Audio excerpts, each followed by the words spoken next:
City Rev Life podcast. My name is Pastor Robey, and we have a special guest with us. You guys don't know who this is. It's brand new.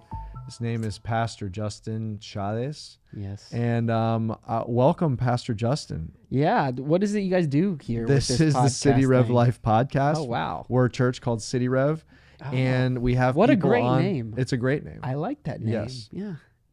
Revealing Jesus revolutionizes the city.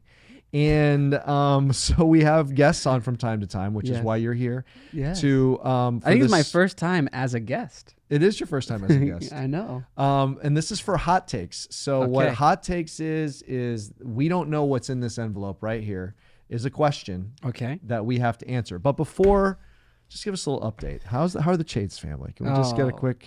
Chades family's good. Everybody's doing well. We have been now, I think it's been a few months at this point. Yes. I don't know when you're watching this or listening to this, but it's been a huge blessing. We serve at really a sister church of City Revs over in Hollywood now, and Amy and the children, they're all doing wonderful. And so we're just grateful. It's good to be here. Awesome. Well, we love you and miss you guys, but glad you're doing and great. I miss you. So Yes. this is really special. And miss the whole Chades clan. But without further ado, we have a hot take to do. Okay. So we've got to read this question. I have no idea what this is going to say. You have no idea what this is going to say, but we're going to answer it. All right, here we go. Here we go. All right. Is it okay to leave your church staff for another church?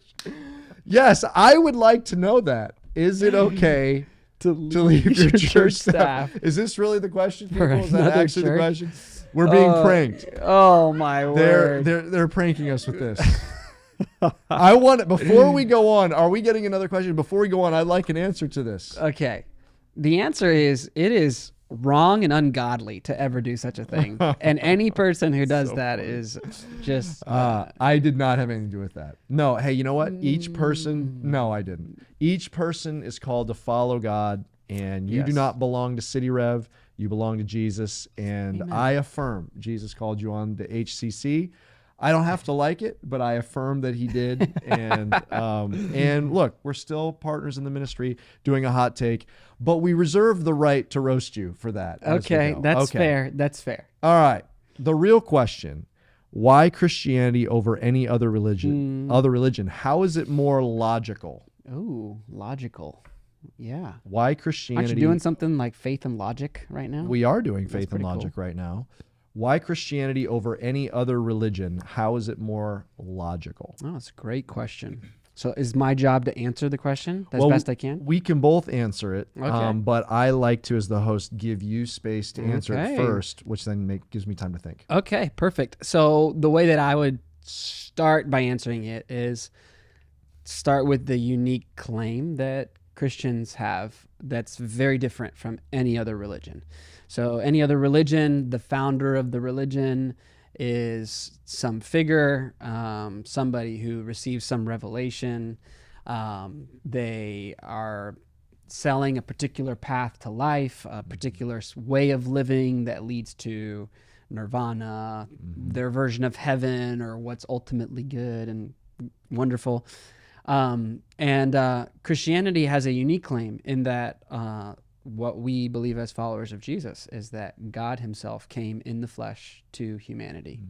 There's a unique claim that that is made in Scripture that God revealed himself through his son, Jesus, and that Jesus lived, he died, and the claim that's at the center of it all is that he rose from the dead. So to answer the question succinctly, why Christianity over any other religion, I would say from a logical perspective, I would go straight to Jesus' incarnation, life, death, and resurrection, because at the center of Christianity is not whether or not you can disprove whether or not this way of life, this list of rules leads to something after you die.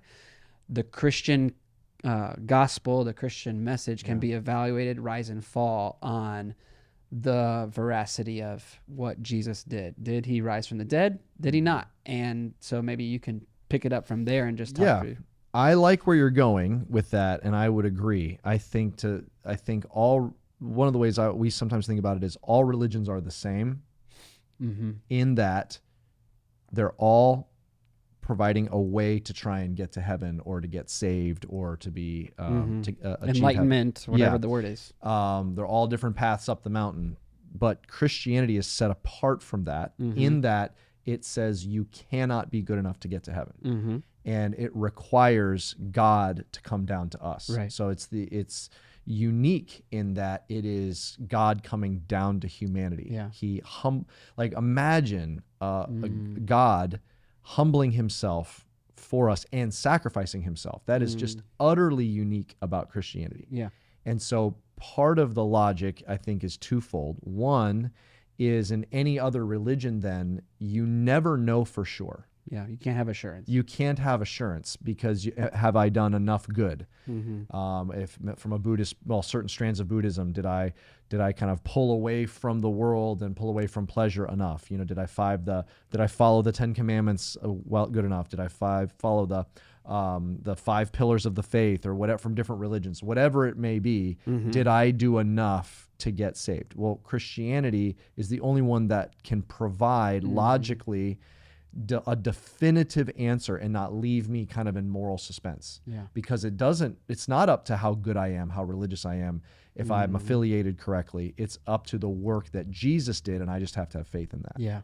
And then that leads us to another part of it that I think you're also right on is, whereas in the other religions, there's not really a way to kind of logically set it apart from other ones necessarily, because if it's just different moral and religious options, what's to say this branch of Hinduism is more legitimate than this branch of Jainism? What's to say one is more true than the other? Whereas really the gospel comes down to one moment. If Jesus rose from the dead, that's like a domino that just kind of everything else. Right. Because that means everything. If Jesus rose from the dead and nobody's done that before, that means that what he said was true. And what he said is, I'm the way, the truth, and the life. Yeah. So then that gives us a single logical thing to stand on. Yeah.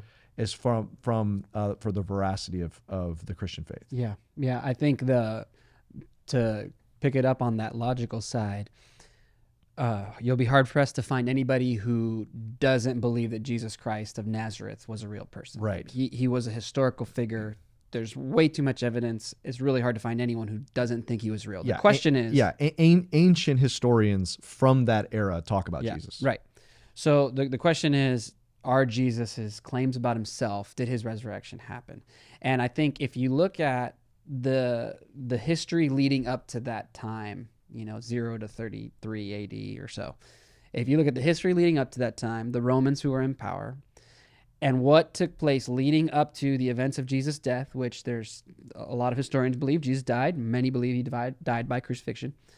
The dispute is over what happened in those 3 days. That's really what it all boils down to. But what we know happened after those 3 days is that Christianity spread like wildfire throughout the Roman Empire based on the claim that Jesus rose from the dead. Yes. And so the question that really, if we're trying to evaluate this from a logical perspective, is what best explains the events leading up to Jesus' death and then what happened after his death?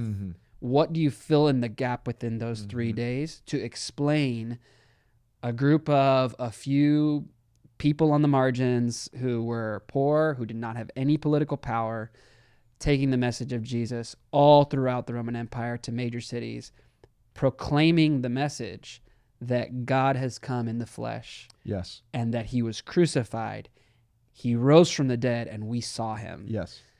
What best explains the rapid expansion of Christianity and those disciples willing to go to their death based on that claim? And what we as Christians would say, the best explanation is what the New Testament teaches. Yes. Yeah. So to I think that's great. So to recap, it's not disputed historically that there was an actual person named Jesus. Yep. It's not really disputed that he was crucified. It's not disputed that Christianity spread like wildfire in the first generation. Yep. And it's not disputed historically that they claimed that Jesus rose from the dead. Yep.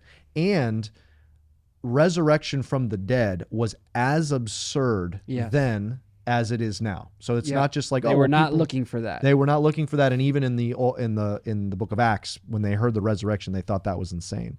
So like that was as absurd then as, I mean, they saw dead people. It's not like they didn't know what death was. Right. It was as absurd then. So then we're left with only a few options as to what happened. And something radical had happened, because to your point, it's also not disputed that this first and subsequent generations went to their death declaring it. Yeah. So one is they died for a lie, and this is this is not just something we're making up. This is kind of the classic options. Yeah. One is they died for a lie. That seems highly, highly unlikely that people would die for a lie by the hundreds that gained nothing. Yeah. Gained nothing from it. So you don't die you die for maybe a lie if you're going to gain something, but they gained nothing from it. Or you die for a religious claim you believe in, but not necessarily. You don't die for an event you claim you witnessed. Oh yeah. You can die for something that you thought was right but isn't. Yeah. But you're not going to intentionally lie. And gain nothing from it. I mean, cult leaders all the time throughout history have made up stuff. Yeah. And have gained a harem from it, or gained wealth, or gained power. These people lost everything. All those things. Yeah, they lost all those things. So it can't be a lie. The other option is it could be they were mistaken, but their claim was we saw him. Yep. So they actually saw him alive. So and we know there has to be an empty tomb, right? Because it was very contested in ancient Judaism and ancient Rome. So if it was contested, you could just go to the tomb. Rome knew stop where the movement in its tracks. Yes, here's Rome, the body. Exactly. Rome knew what it was, where the body was. So, but there had to be an empty tomb. So the options are they didn't steal it because that'd been a lie. No one could produce the body. So you're down to two really fundamental options. One, he resuscitated to a degree, or two, he actually rose from the dead, and in the way that they claimed. The challenge with him resuscitating to a degree is it doesn't really hold up to science. He dies by crucifixion, one of the worst forms of torture, and then is put in a tomb where it's sealed by a stone. You cannot resuscitate to a degree that is impressive enough to start a movement. Built on the claim you conquered death. Exactly. If you can miraculous, and there's no record of people surviving crucifixion ever. No. But if you did, you'd need some serious medical attention. Yeah. And when you look at, I mean, he was, there's three multiple ways he was tortured, three of which could have killed him in and of itself. Right. The lashes, and then the crucifixion, and then he was stabbed with a spear to ensure that he was dead. And these guys, it's not like this is the first time they did a crucifixion. That was a regular thing. So it really, in the end, there is so much evidence that there is an actual resurrection. Does it have to, do you take it on faith? Yes, it is something you take on faith. But there's a lot of odd logic that points to like this is a legitimate and very real claim. And if that's true, if the resurrection is true, then the things that Jesus claimed is true, including I'm the way, the truth, and life, and no one comes to the Father but by me. Yeah, and it's even in our own scriptures that if Jesus did not rise from the dead, we are of all people to be pitied. 1 Corinthians 15. So Paul, he makes it clear that our faith rises and falls on that. I love what C.S. Lewis says, reflecting on that thought. He says something along the lines of, Christianity is either of ultimate importance or of no importance. Yeah. The only one thing it cannot be of is moderate importance. Jesus either rose from the dead, and therefore he is the Lord of Lords, and the knee must be bent to Jesus, to King Jesus. Or he didn't rise from the dead. And if he didn't rise from the dead, then his teaching, who cares what he taught if he did not rise from the dead? He did not claim just to be a sage. Jesus did teach the way to life. He taught a lot of things, but ultimately Jesus claimed divinity. He claimed he was God. And so to answer the question, what sets Christianity apart from other religions? Why is it more logical? There is no other religion that you can look at a historical event, examine the details surrounding it, and everything ultimately boiled down to, did that happen or did it not? And what we certainly believe on faith, but it's not a faith that's blind and a shot in the dark. It's a faith that's grounded in evidence, grounded in reason, grounded in eyewitness testimony that God has dwelt among us in the person of Jesus, and that we can put our confidence in him and be encouraged and have the assurance that you described, that God has come to rescue us. I love that. There you have it. That's our hot take for today, ladies and gentlemen. Pastor Justin Chades, you did a good job on this podcast thing. We should have you back sometime. Thank you. It's been an honor to be here. Yes. All right. We'll see you next time on the City Rev Life podcast. Thank you so much for listening to the City Rev Life podcast. Feel free to subscribe and leave a rate and review. We love it when you share it with your friends on social media, so don't forget to tag us at cityrev.church. If you're interested in more resources, download our City Rev Church app and follow us on social media. Have a great day.